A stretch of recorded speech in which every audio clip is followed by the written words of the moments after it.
Jiang के कीड़े झियू युआनक्सियन के पास फटने लगे, जिससे बहुत सारे विस्फोट हुए। विस्फोटों के बीच में झियू युआनक्सियन था, जो जियांग जुआनजी को एक गहरी नजर से घूरने लगा। वह जानता था कि जियांग जुआनजी ने जो तकनीक इस्तेमाल की थी वह सिर्फ एक भ्रम था। अगर वह अपने जीवन भर में जमा की गई सारी शक्ति का इस्तेमाल करता तो शायद वह भ्रम को तोड़ने में सक्षम हो जाता। जीवन या मृत्यु की स्थिति में अब पीछे हटने या परिणामों के बारे में सोचने की कोई जरूरत नहीं थी। वह भ्रम को तोड़ने और ग्रेट जिया से बचने के लिए दृढ़ था। एक और सेकंड बर्बाद किए बिना उसने दिव्य आत्मा की शक्ति नामक निषिद्ध मंत्र का इस्तेमाल किया, सफलतापूर्वक जियांग जुआनजी के भ्रम को तोड़ दिया। झियू युआनक्सियन के शरीर से एक शक्तिशाली लाल ऊर्जा निकलने लगी और विस्फोटों से उसे नुकसान पहुंचने से ठीक पहले वह विस्फोटों की सीमा से बाहर चला गया और जियांग की ओर बढ़ने लगा। हवा में उड़ रहे जियांग ने नीचे देखा और देखा कि झियू युआनक्सियन जीवित है और उसके पास आ रहा है। वह खुद को सचेत होने से रोक नहीं सका और सोचने लगा कि यह बुरा है। झियू युआनक्सियन ने तलवार खींची और घृणा और क्रोध से भरी नजर से जियांग से मरने के लिए तैयार होने को कहा।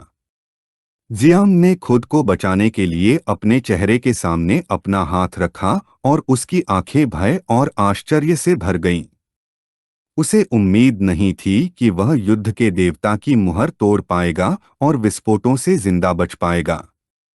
क्रोध से भरा झियू युआनक्सियन हमला करने के लिए जियांग के पास पहुंचा। उसने हमले से खुद को बचाने के लिए अपने चेहरे के सामने अपने हाथ रखे, लेकिन तभी एक शक्तिशाली नीली बिजली चमकी और झियू युआनक्सियन की छाती में घुस गई, जिससे जियांग कुछ हद तक भ्रमित हो गया। दर्द के कारण झियू युआनक्सियन ने अपना मुंह खोला और खून थूकना शुरू कर दिया। उसकी आंखें आश्चर्य से भरी हुई थीं क्योंकि उसे नहीं पता था कि क्या हो रहा है। ऊर्जा एक तीर में बदल गई, जिससे वह स्थिर हो गया। इस ऊर्जा को अजेय तलवार देवता लिंगक्यू द्वारा नियंत्रित किया जा रहा था, जिसने उसे बताया कि यह सब खत्म हो गया है।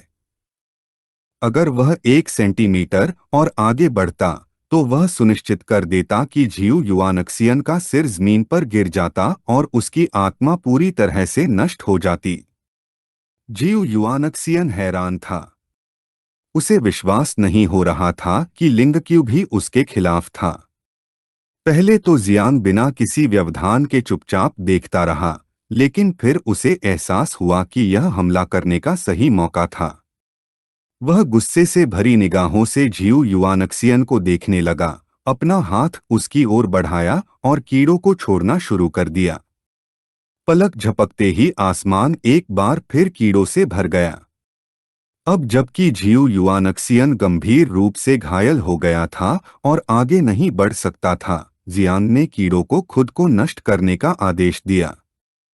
हजारों कीड़े उसकी ओर बढ़ने लगे और हजारों विस्फोट करते हुए खुद को नष्ट करना शुरू कर दिया। झियू युआनक्सियन दर्द से तड़पने लगा।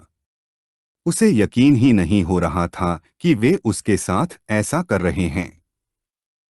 वह राज्य का महान सेनापति था, जिसने महान जिया के लिए लड़ाई लड़ी थी और अनगिनत मौकों पर अपनी जान जोखिम में डालकर जानवरों की लहरों को दबाया था, विद्रोहियों को दबाया था और यहाँ तक कि प्राचीन देवताओं के आदेश से भी लड़ा था।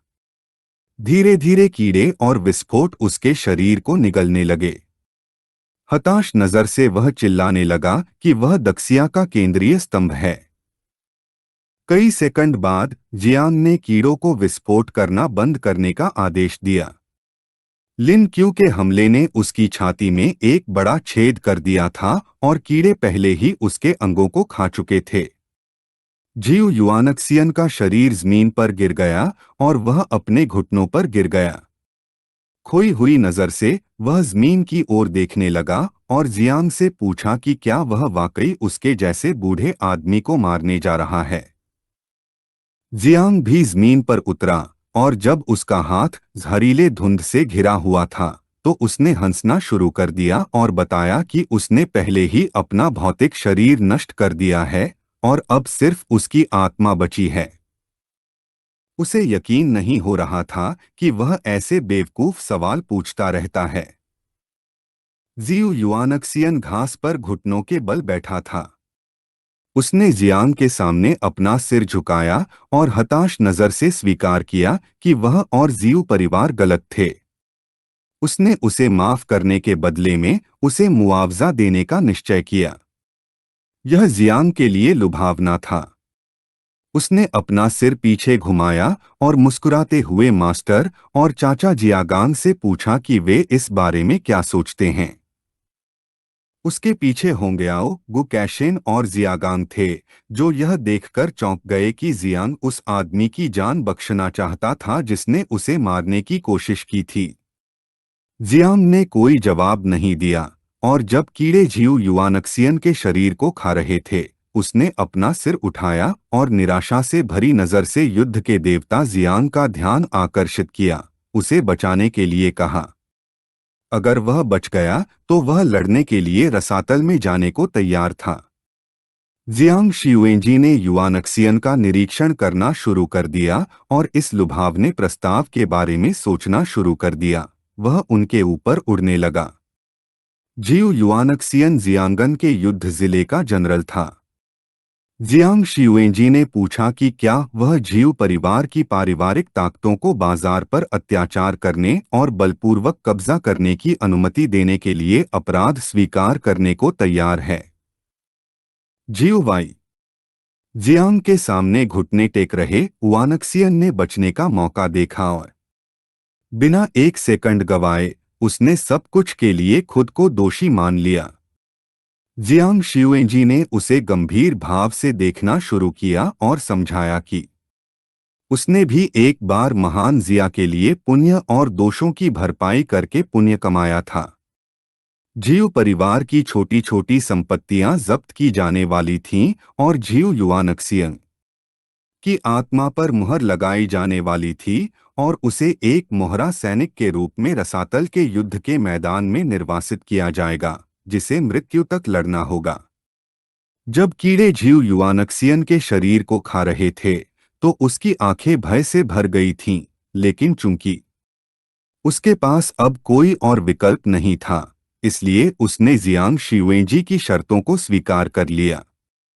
यह सुनकर जियांग शियुएंजी ने अपनी उंगली से उसकी ओर इशारा करना शुरू कर दिया और उसकी उंगली एक शक्तिशाली सुनहरी ऊर्जा उत्सर्जित करने लगी। उसने अपनी उंगली से निकली ऊर्जा से बना एक सुनहरा तीर सोल सील नामक क्षमता का इस्तेमाल किया और जियू युआनक्सियन की पीठ पर वार किया, जिससे वह दर्द से चीखने लगा। अगर वह भागने के बारे में सोचता भी तो उसकी आत्मा फट जाती और वह धूल में मिल जाता। कुछ ही देर बाद जियू युआनक्सियन बेहोश हो गया और जमीन पर गिर पड़ा। जियांग, जो उसके सामने खड़ा था, उसे देखने लगा। वह ग्रेट जिया के अजेय लोगों में से एक की शक्ति देखकर हैरान था। उसे विश्वास नहीं हो रहा था कि सिर्फ एक भ्रम में इतनी भयावह शक्ति हो सकती है। हमारे लड़के का उद्देश्य पहले ही पूरा हो चुका था और जियू परिवार से खतरा खत्म हो चुका था, इसलिए वापस जाने का समय आ गया था। जब जियांग अपने विचारों में खोया हुआ था, जियांग शियुएजी, जिसने अपनी बाहें उसकी पीठ के पीछे कर रखी थीं, उसके पीछे प्रकट हुआ और पूछा कि क्या इस फैसले ने उसके दिल में गुस्से की आग को शांत कर दिया है। उसकी उपस्थिति को महसूस करते ही जियांग अपनी समाधि से बाहर आया और उसकी आंखें आश्चर्य से भर गईं। उसे नहीं पता था कि क्या हो रहा है। वह पलटा और घबराई हुई नजर से जवाब दिया कि हाँ, यह समझाते हुए कि युद्ध के देवता का निर्णय बुद्धिमानी भरा था, यह प्रकट करते हुए कि वास्तव में वह नाराज नहीं था, वह बस शांत रहना चाहता था।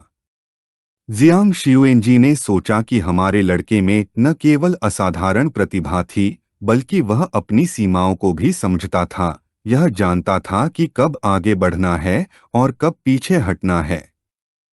सिर्फ इन दो चीजों के लिए आज उसका आना पहले से ही सार्थक था।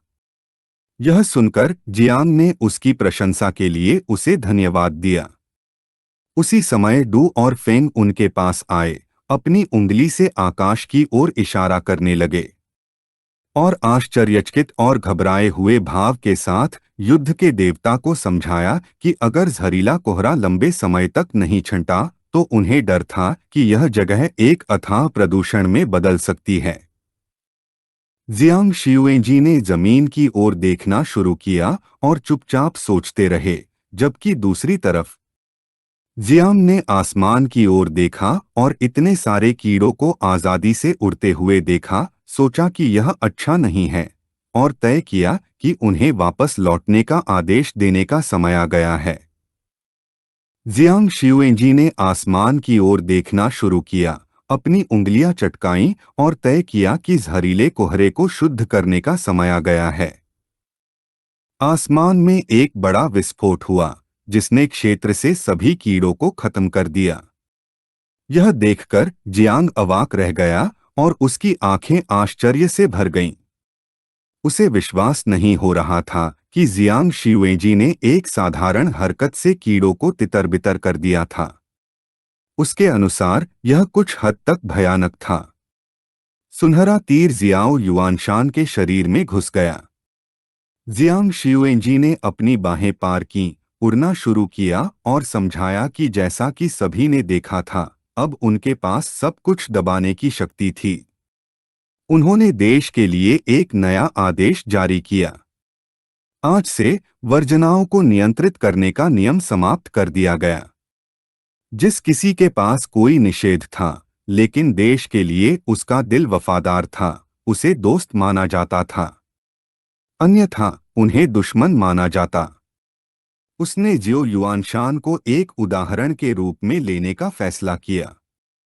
यह समझाने के बाद वह जियांग को एक गहरी नजर से घूरने लगा और सोचने लगा कि उसके साथ क्या करना है। जियांग को थोड़ी चिंता होने लगी। वह जियांग शियुएजी को देखने लगा और चुप रहा, उसके फैसले का इंतजार करने लगा। उस समय म्यू हांक्यू के दादा जियांग के पास आए, उसके कंधे पर एक हाथ रखा, दूसरे को बगल में बढ़ाया और एक आत्मविश्वास भरी मुस्कान के साथ समझाया कि युद्ध का देवता बुद्धिमान था।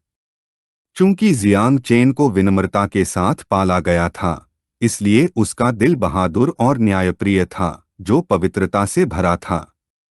और हालांकि वह अपने साथ 9 मियास्मा पंखों का निषेध लेकर चलता था, लेकिन वह दाजी को नुकसान नहीं पहुंचाने वाला था। वह म्यू हैनान म्यू परिवार की ओर से गारंटी के तौर पर सारी जिम्मेदारी लेने को तैयार था। जियांग ने एक तरफ देखा और यह देखकर वह कुछ हद तक भ्रमित और आश्चर्यचकित महसूस करने से खुद को नहीं रोक सका। जियांग के भाग्य के लिए कई लोगों ने उसका साथ दिया।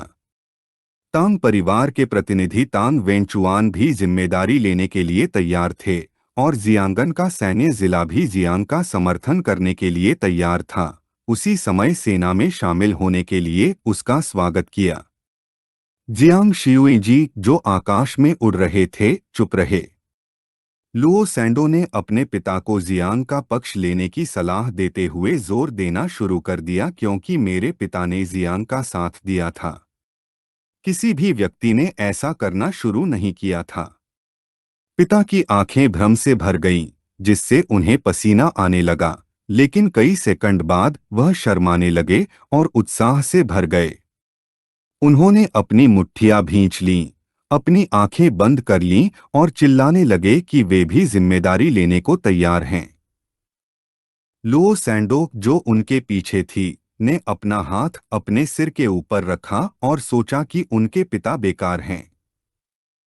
होंग याओ, जो उस समय गु कैशेन के बगल में उड़ते हुए बैठे थे, यह देखकर कुछ हैरान थे कि युद्ध के देवता ने न केवल युद्ध में हस्तक्षेप किया था, बल्कि वर्जनाओं के बारे में नियमों को भी समाप्त कर दिया था। प्रतिष्ठित बुजुर्ग भी जियांग का बचाव कर रहे थे। उसके अनुसार यह एक सपने जैसा लग रहा था। गु कैशेन, जिसने अपनी बाहें क्रॉस की हुई थीं, ने सोचा कि शायद जियांग चेन ने यह सब सोचा था और इस कारण से उसने जानबूझकर जियांग गुओ के खिलाफ अपनी तलवार खींची थी। हम याओ यह देखकर दंग और आश्चर्यचकित था कि जियांग के मन में इतने गहरे विचार थे। गुकैशिन ने जियांग को गंभीर भाव से देखना शुरू किया और समझाया कि युद्ध के देवता को झाओयुआन चेन द्वारा की गई सभी बुराइयों के बारे में पहले से ही पता था, और अगर जियांग चेन की असाधारण क्षमता को न देखा होता तो वह निश्चित रूप से इतनी जल्दी कार्रवाई नहीं करता। सभी आपस में बात करने लगे।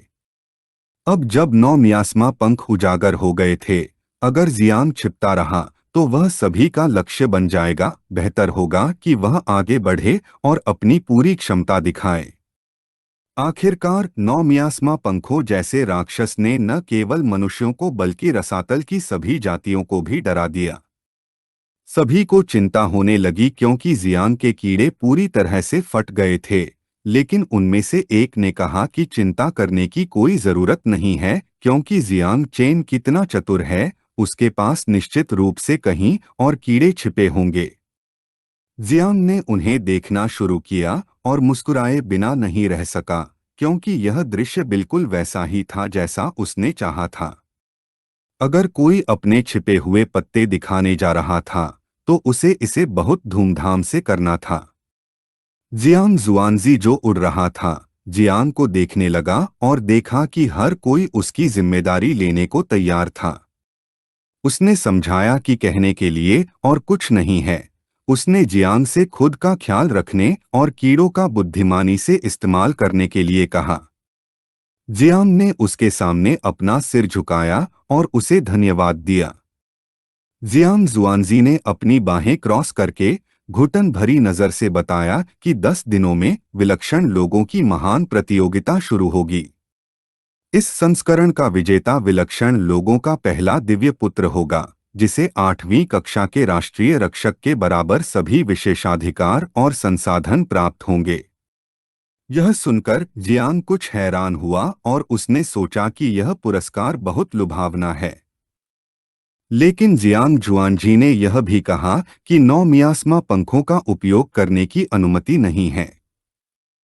जियांग ने उसे शांत दृष्टि से देखना शुरू किया और सोचने लगा कि क्या युद्ध के देवता जियांग वेशुआंग के लिए यह सब कर रहे हैं, लेकिन फिर इसे खारिज कर दिया क्योंकि अगर यह केवल उसके लिए होता तो नियमों को बदलने की कोई जरूरत नहीं होती। वह अपनी तुच्छ सोच से उसकी महानता का आकलन नहीं कर सकता था।